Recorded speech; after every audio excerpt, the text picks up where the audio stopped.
Shalom. In this video on Jewish law, we're going to look at the idea of the length of a person's Pesach Seder. In the past, we've talked about how long a person's Pesach Seder should go, and the Haggadah that says, Kol Amar Bahari Zeh Meshubach. Whoever goes the longest telling the story of Mitzrayim, that person is the most praiseworthy. And you'll see people after the Seder and Shul the next morning say, how long did your Seder go for? How long did your Seder go for? As it's some sort of contest, whose Seder went the longest. And really, the idea is that it is praiseworthy to speak about the story of Pesach the entire night of Seder. And when you finish telling the story, then a person should ideally stay up the whole night and discuss halacha.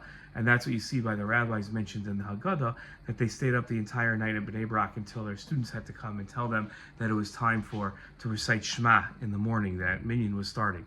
The idea, though, is that yes, Seder should go late, but the Afikomon has to be finished by Chatzot, by halachic midnight, which year by year and place by place is something different, but is usually around between 12:30 and 1 o'clock in the morning, depending on where you are.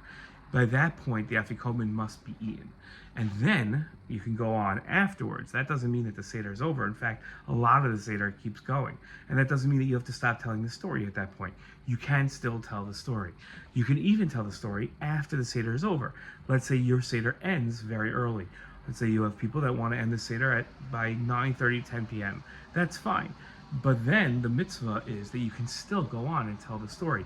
That's called Amar Bahari Zeh Meshubach.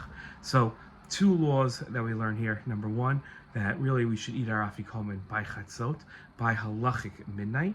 And number two, we should make sure that we are spending as much time until we're ready to go to sleep on the halachos, on telling the story of Yetzias Mitzrayim. And when we've exhausted our ability to tell the story, we've got nothing else to say, then to start learning the halachos of Pesach. Shalom.